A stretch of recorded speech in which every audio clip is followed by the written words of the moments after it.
Bismillahirrahmanirrahim. Assalamualaikum warahmatullahi wabarakatuh. Alhamdulillah, Allahumma salli ala Sayyidina Muhammad wa ala ali Sayyidina Muhammad. Allahumma faqihna fid din wa 'allimna at-ta'wil warzuqna fahmal mursalin waftah lana futuhal arifin bihaqqi sayyidil awwalin wal akhirin wa alihi at-tayyibin at-tahirin wa ashabihi al-mayamin wan nabiyyin was-siddiqin wasyuhada' was-salihin wal malaikatil muqarrabin wal ulama'il 'amilin wal awliya'is salihin.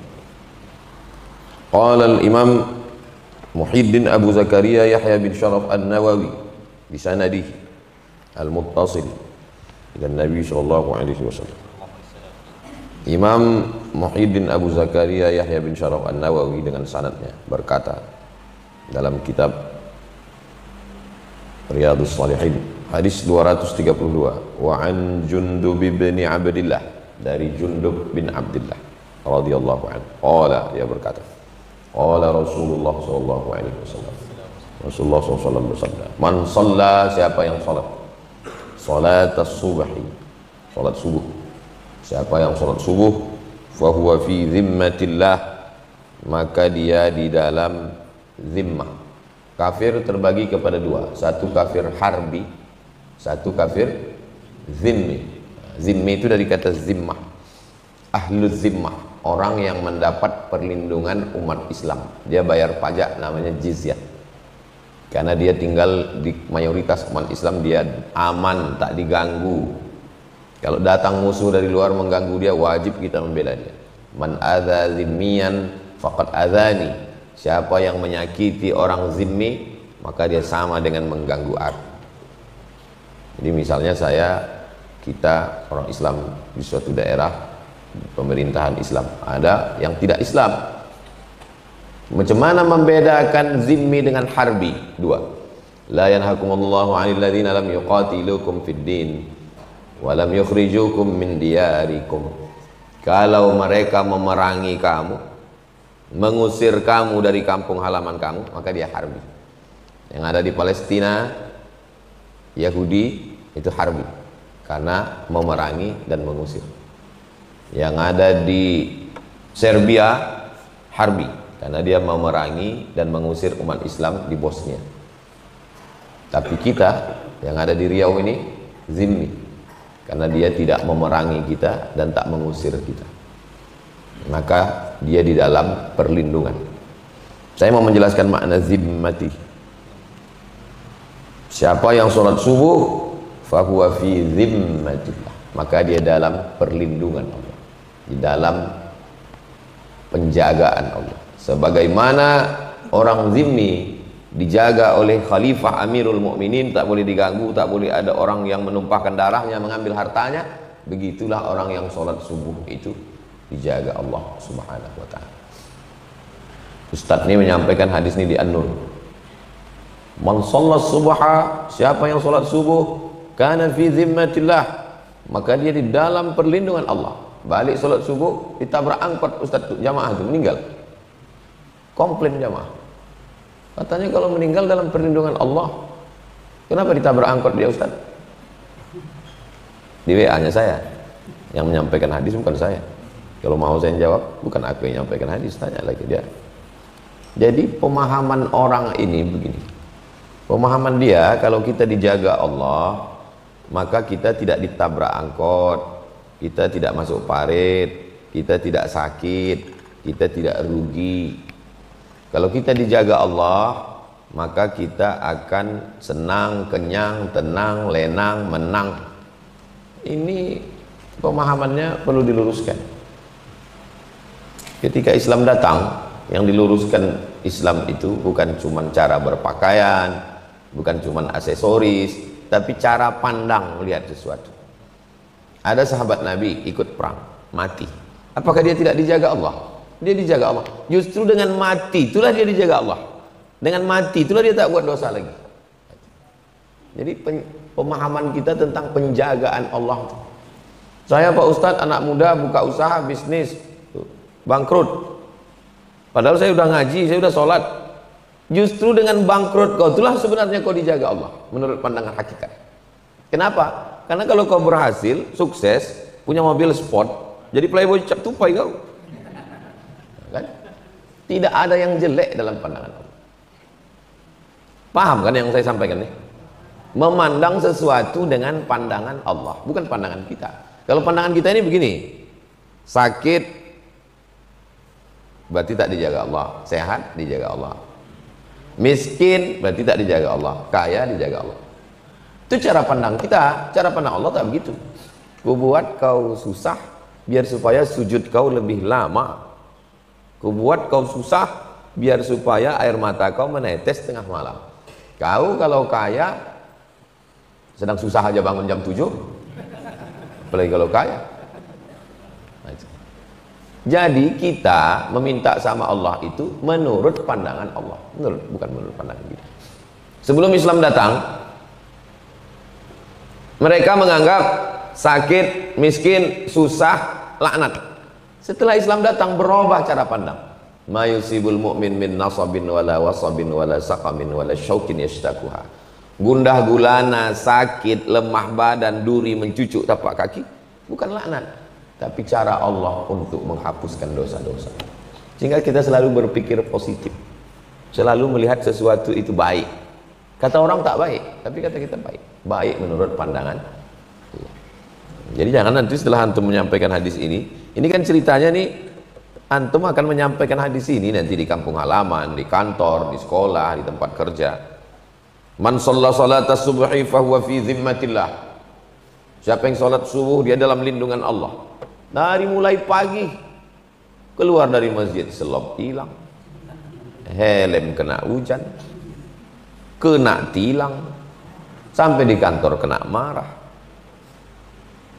Dibuka handphone, rupanya ada yang memakai handphone dipakainya untuk pinjaman online. Mananya pemeliharaan Allah? Itulah pemeliharaan Allah. Dibuatnya kau begitu supaya hati kau lebih khusyuk. Ada yang orang menurut prasangkamu sedang dijaga Allah, senang, tenang, kenyang, rupanya dia sedang kena istidraj. Memandang sesuatu baik atau buruk, bagaimana caranya? Kalau dengan itu kita lebih dekat kepada Allah, berarti baik. Kalau dengan itu jauh dari Allah, berarti buruk. Itunya itu, walaupun mengaji nih, kalau dengan mengajar ini saya dekat kepada Allah, berarti ngajar ini baik. Kalau dengan mengajar ini malah saya jauh dari Allah, oh, apa bisa dengan mengajar ini jauh dari Allah? Ya, masuk ke dalam masjid orang udah berdiri menyambut, lupa gitu dengan Allah. Disalami orang, cium tangan, lupa dengan Allah. Nah, itu yang paling mengerikan. Ada orang beramal akhirat, tapi sebenarnya mencari dunia. Ada orang beramal dunia, sebetulnya dia mencari akhirat. Yang paling mengerikan adalah orang beramal akhirat tapi mencari dunia. Mudah-mudahan kita selamat. Fala yatlubannakumullahu min zimmatihi bisyai'. Kalau sudah dalam lindungan Allah, maka Allah tidak menuntut apa-apa. Ustaz, tolonglah lindungi saya Pak Ustaz, saya dikejar-kejar musuh. Kau masuk ke rumah. Kalau sudah dalam perlindungan saya, tak akan saya tuntut apa-apa. Akan saya jaga dan saya pelihara. Sedangkan berlindung ke RT dilindungi RT, minta perlindungan ke kades dilindungi kades, apalagi minta perlindungannya kepada Allah. Maka Allah tidak akan menuntut kamu sesuatu. Fa innahu man yatlubhu min zimmatihi bi syai'in yudrikhu. Siapa yang menuntut sesuatu yang sudah dilindungi Allah ini, datang orang mengganggu-ganggu dia, maka Allah yang akan menjatuhkan balasan dan hukuman. Kuserahkan diriku padamu ya Allah, lindungi aku. Kalau antum sudah berserah kepada Allah, Allah tak menuntut antum. Dan kalau ada orang mengganggu antum, Allah membalasnya. Inna a'tainakal kautsar fasalli li rabbika wanhar inna syani'aka huwa. Dari anta kok berubah jadi huwa. Inna a'tainaka, aku sudah memberikan engkau nikmat yang besar. Fasalli li rabbika, maka balaslah nikmatku itu dengan ibadah badan, salat, ibadah harta, wanhar. Mestinya ayat ketiga itu anta juga. Kuberi kau nikmat yang besar, balaslah nikmat ini dengan ibadah. Kalau ada orang mengganggumu, sabarlah. Mestinya begitu bunyi ayat itu. Tapi tak begitu bunyi ayatnya. Kukasih kau nikmat yang besar, kau balas nikmatku ini dengan ibadah. Kalau ada yang mengganggumu, aku yang mengurus. Maka jangan minta sama Allah, ya Allah, dia sudah menggangguku, kalau bisa buat dia stroke agak 6 bulan. Kenapa kita pula mengajari Allah? Serahkan dia. Ya Allah, orang ini menggangguku, ku serahkan dia padamu. Pembalasan Allah tak terlintas di pikiran kita. Pembalasan Allah tak terlintas di pikiran kita. Ustaz kok tahu? Saya sudah mengalami beberapa kali. Saya serahkan sama Allah, pembalasannya tak terlintas di pikiran saya. Oh, begitu. Maka ketagihan saya. Setelah itu kalau ada orang ganggu-ganggu saya, ya Allah, orang ini kuserahkan pada Engkau. Dibalas Allah dengan pembalasan wala khatara ala qalbi bashar, tak terlintas di hati manusia. Fa innahu man yatlubhu min zimmatihi bi syai' yudrikhu, maka Allah yang akan menjatuhkan hukuman, Allah yang akan membalas. Antum mau membalas versi antum atau versi Allah? Karena banyak juga manusia sekarang ini, saya Pak Ustadz kalau ada orang menganiaya saya tidak serahkan pada Tuhan, langsung saya balas, kata dia. Kenapa? Karena Tuhan dah banyak kali kerjanya, kata. Ada orang gitu. Jadi saya ini meringankan kerja Tuhan. Ini orang-orang udah tergelincir mulutnya. Kalau saya sampai sekarang saya serahkan aja sama Allah. La haula wala quwata illa billah. Summa yakubbahu, kemudian disungkurkan ala wajhihi, wajahnya disungkurkan wajah. Kenapa tak disungkurkan kakinya? Kenapa tak disungkurkan tangannya? Karena kalau udah disungkurkan wajah, yang lain ikut. Kalau udah kepala dicelupkan ke dalam air, megap, tangan kaki ikut. Tapi kalau kaki dicelupkan, kepala belum tentu ikut. Maka kepala, wajah, kita ini suku nih, ada kepala suku kita, maka dia disebut huwa wajhul qaum, dia adalah wajah. Maka ini makna majaz, kata-kata yang tidak bisa dipahami secara hakiki. Kullu syai'in halikun illa wajhah, segala sesuatu hancur kecuali wajahnya. Menurut mazhab Asy'ari, akidah Asy'ari, wajah di situ adalah, kata Imam Al-Bukhari dalam Sahih Al-Bukhari, kullu syai'in halikun illa wajhah illa mulkah. Imam Bukhari mentakwil. Siapa yang mengejek takwil, siapa yang mencela takwil, siapa yang mengatakan mentakwil kafir, berarti mengkafirkan Imam Bukhari. Karena Imam Bukhari mentakwil dalam Sahih Bukhari. Buka Sahih Bukhari. Kullu syai'in halikun illa wajhah, kata Imam Bukhari, mulkah. Imam Bukhari mentakwil. Jadi Imam Asy'ari bukan membuat mazhab baru. Imam Asy'ari menyusun mazhab salaf. Takwil itu mazhab salaf. Kalau Wahabi enggak, wajah itu ya wajah Allah, kata dia. Tak boleh di majaz takwil, tak boleh. Pokoknya wajah Allah. Kita pakai dua. Laisa kamitslihi syai'. Yang kedua, walam yakul lahu kufuwan ahad. Itu maka bisa rusak akidah orang. Berdoa itu bayangnya wajah Allah. Wajah. Kita enggak. Makna wajah, mazhab yang pertama tafwid, serahkan aja pada Allah. Wallahu a'lam bishawab. Yang kedua adalah maknanya adalah kekuasaan Allah. Segala kekuasaan raja-raja di atas dunia dibinasa kecuali satu, kekuasaan Allah. Itu mana? Disungkurkan wajahnya. Kalau sudah wajah yang dicelupkan, disungkurkan, maka hancurlah semua badan karena mengikut wajah. Dan kita ini memang wajah inilah. Siapa kita? Inilah cuma wajah, sejengkal ke atas, sejengkal ke samping, itulah kita. Kalau tak percaya antum bahwa kita ini hanya wajah, tutup wajah saya ini sebelah. Lewat kita di pintu Lanut Rusman Nurjadin. Hah? Kalau tak di stop orang. Stop, dan lewat gitu ya. Nah, coba buka wajah. Silakan Pak. Itu menunjukkan kita ini cuma wajah kita ini. Scan wajah, scan biji mata. Apakah orang yang sudah dibalas Allah di dunia ini selesai? Belum. Mana dalilnya? Ini dalilnya. Fa innahu man yatlubhu min zimmatihi bi syai'in yudrikhu. Siapa yang mengganggu orang yang dalam perlindungan Allah, antum sudah sholat subuh, antum sekarang dalam perlindungan Allah. Ada orang mengganggu antum, maka yudrikhu, at-yudrikhu ya'khudhu, Allah akan menghukumnya.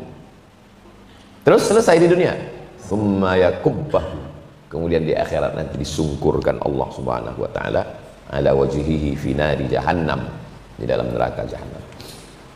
Jadi kalau ada orang menyakiti antum, antum serahkan pada Allah dengan syarat antum sholat subuh. Kau kemarin gimana orang yang mengganggu kau itu?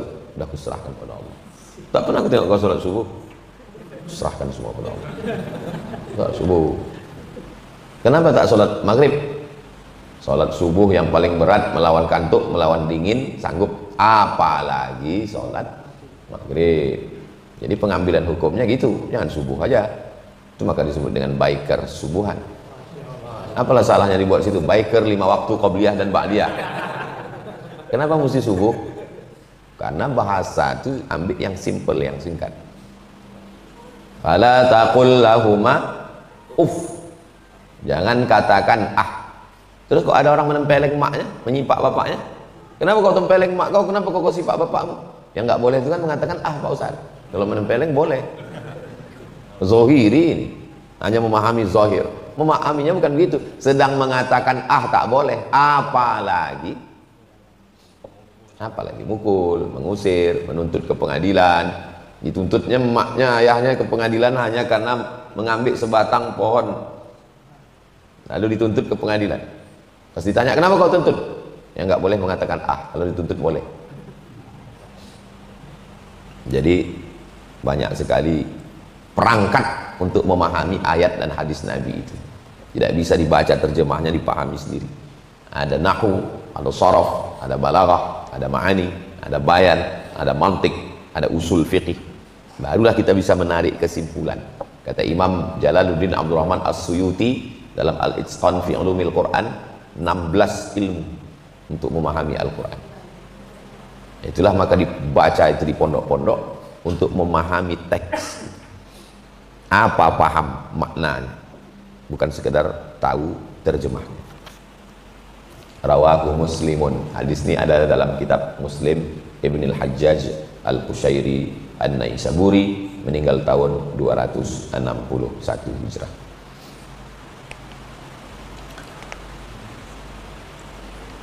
Ada orang menghasut supaya saya mau berpikir, saya ceritakan apa tidak ya?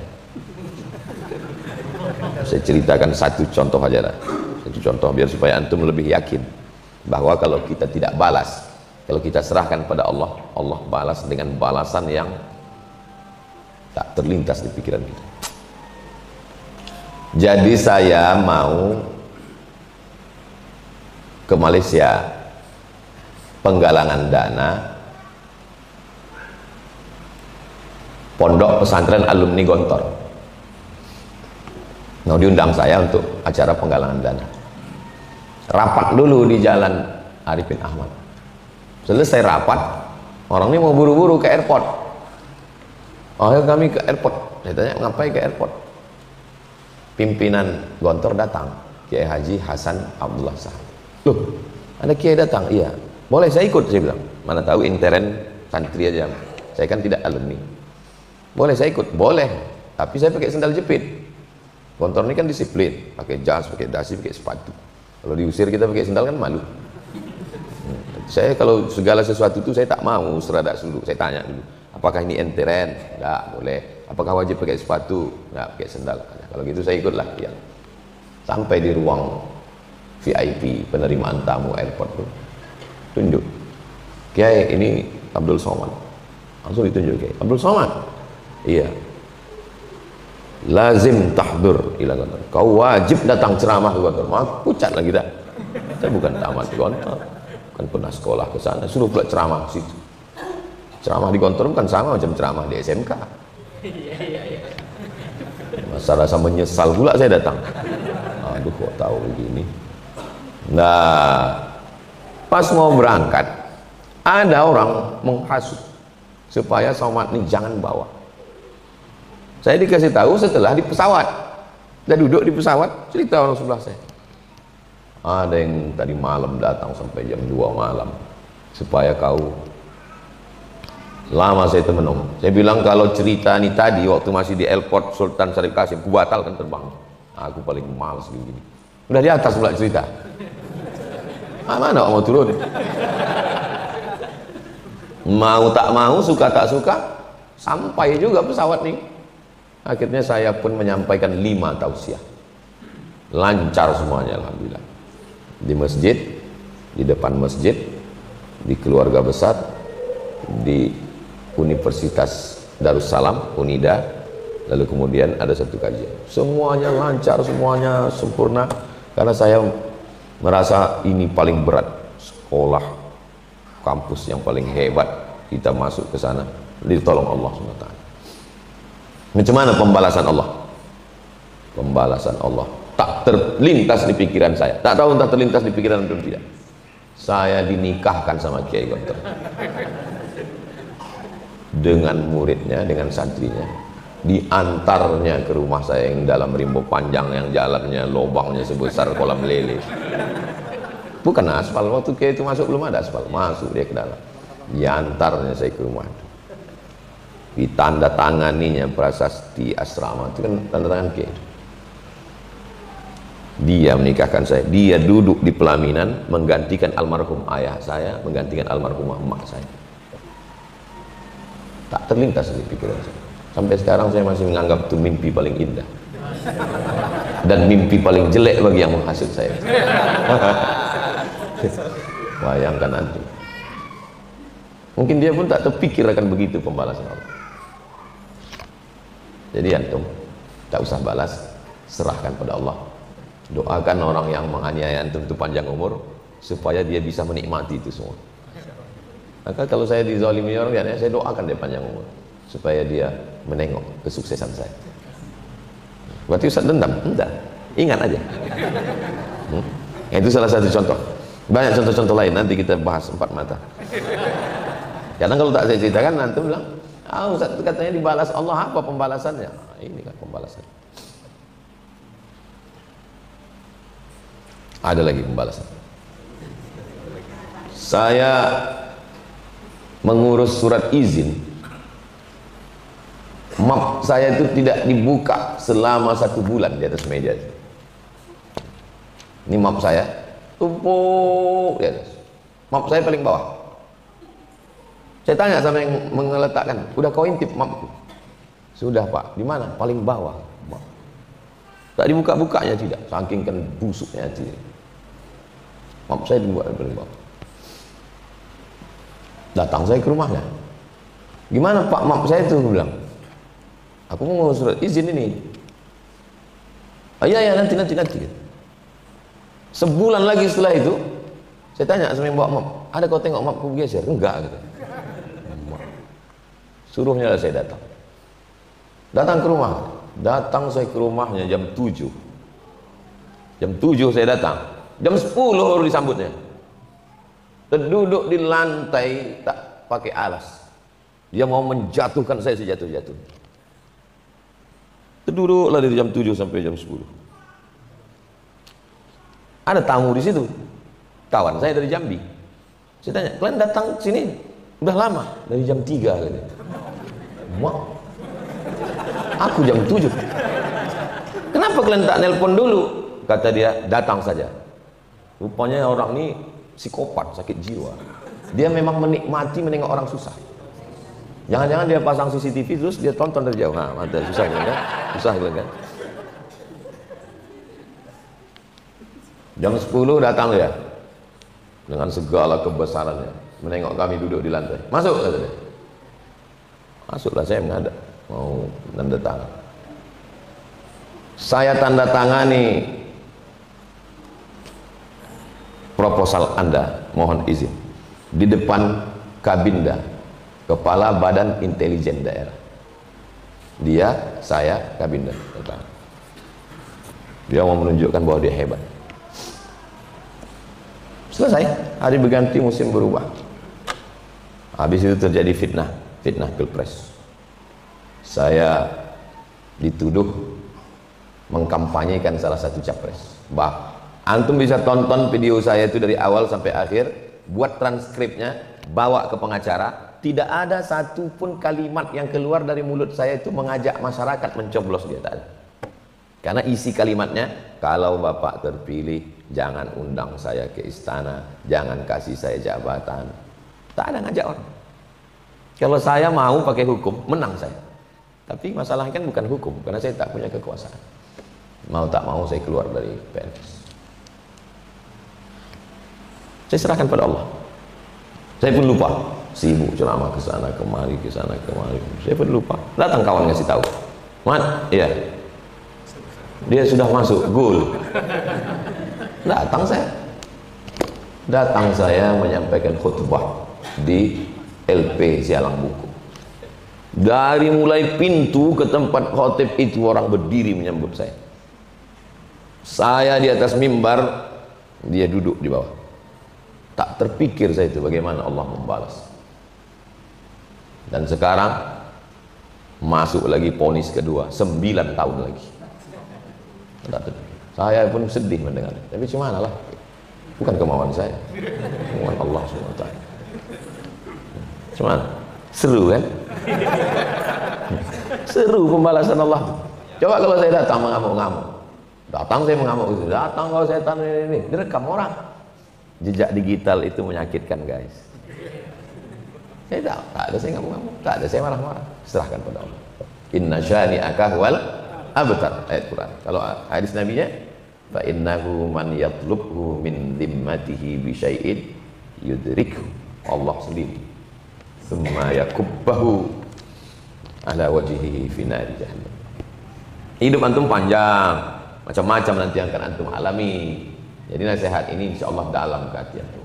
Kalau saya hanya bilang nanti dibalas Allah, antum yakin tapi setengah. Tapi kalau saya ceritakan seperti yang saya alami, oh rupanya Ustadz sudah mengalami. Kenapa Allah buat saya mengalami?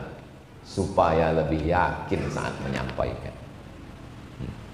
Kenapa Allah buat hidup saya hancur kaca jatuh ke batu?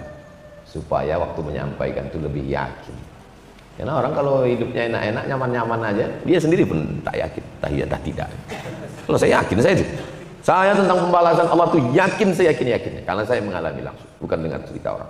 Tapi antum jangan antum minta itu, jangan antum minta sama Allah, ya Allah biar aku yakin, kasih, jangan, tak sanggup macam itu.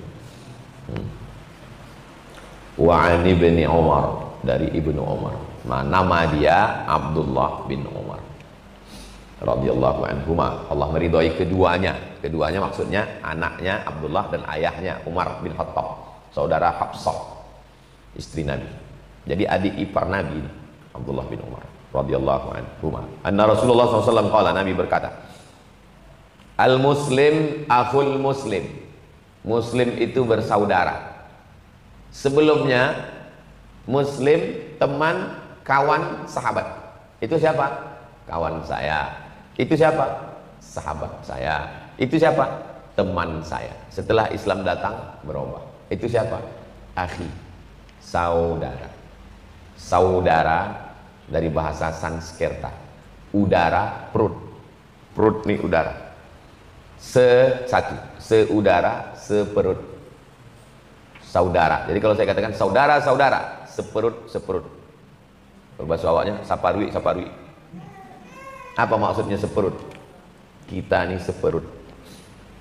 Saudara-saudara, ya akhi, seperut. Mana pula seperut, Pak Ustadz? Mak saya orang Batak, mak Ustadz orang Melayu, mak kami orang Bugis. Kenapa pula dibilang seperut? Maksud seperut di situ, kalau diurut-urut, perutnya cuma satu perut Hawa. Jadi kita ini bersaudara. Innamal mu'minuna ikhwatun. Akhun itu jamaknya dua. Yang pertama ikhwan. Fa in tabu wa aqamus salata fa ikhwanukum fid din. Kalau mereka bertobat, mereka salat, mereka ikhwan. Ikhwan artinya saudara, tapi tak kandung. Kalau ikhwah, semua ayat dalam Quran kalau kata ikhwah itu saudara kandung. Fa in kana lahu ikhwatun fali ummihi sudus. Kalau orang yang mati itu punya saudara, maka ibu dapat 1/6. Saudara angkat, saudara adopsi, atau saudara kandung. Waja'a ikhwatu Yusuf,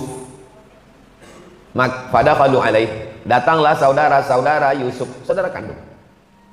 Asal sebut kata ikhwah, saudara kandung, kecuali dalam satu ayat, innamal mu'minuna ikhwah, orang beriman saudara. Padahal tak kandung. Saya sama antum tak kandung, saya sama tak kandung. Tapi kenapa kita ini disebut seakan-akan, seolah-olah seperti saudara? Al-muslim akhul muslim. Kalau sudah bersaudara, la yazlimuhu, jangan menganiaya. Kalau sudah bersaudara jangan menganiaya. Zulm artinya gelap. Kenapa disebut gelap? Zulm minaz zuluman, gelap. Ittaquz zulman, jangan kamu zalim. Fa inna zulma zulumatun, karena perbuatan zalim itu nanti akan menjadi kegelapan. Disebut dia zulm, perbuatan aniaya kita itu disebut dengan zulm, karena di akhirat nanti jadi kegelapan, gelap kita di akhirat. Ya Rabbi lima hasyartani a'ma, kenapa kau bangkitkan aku dalam keadaan gelap, buta tak nampak. Atatka ayatuna fanasitaha, dulu sudah datang ayat-ayat kami kepadamu tapi kau lupa. Maka dzalikal yauma tunsa, maka demikian juga hari ini kau dilupakan. Gelap itu maksudnya kalau kita terlalu banyak menzalimi orang, hati kita jadi gelap. Zalim sekali, titik. Zalim dua kali, titik. Zalim tiga kali, titik. Kuali itu putih. Pertama kali titik hitam di hati kuali. Kuali itu ada hatinya Pak Ustaz? Ada. Jangan kan hatinya, telinganya pun ada. Antum beli kuali aluminium, letakkan, kan putih pertama, warna silver. Yang pertama kali hitam, bagian tengah hitam. Lama-lama hitam, lama-lama telinganya hitam. Susah sekarang ngasih tahu ini, ngasih perumpamaan kuali ini, karena sekarang belum dipakai pun udah hitam, teflon. Kuali tradisional, kuali masak dodol, silver pertama. Begitu letakkan di atas tungku, letakkan dodol dari pagi sampai petang, hitam tengah, hitam pinggir, telinganya pun jadi hitam. Gelap. Orang terlalu banyak menzolimi orang, gelap. Kenapa orang sanggup makan duit APBD, APBN untuk masyarakat miskin? Beras raskin sanggup dimakan. Gelap. Ittaquz zulma, jangan zalim. Karena zulma akan menjadi kegelapan. Gelap di akhirat, gelap di dunia. Tak lagi ada rasa kasih sayang, tepos liro, merasakan perasaan orang lain. Detektor perasaan itu jadi kasar. Tak ada peduli semua. Gara-gara zalim. Wala yuslimu,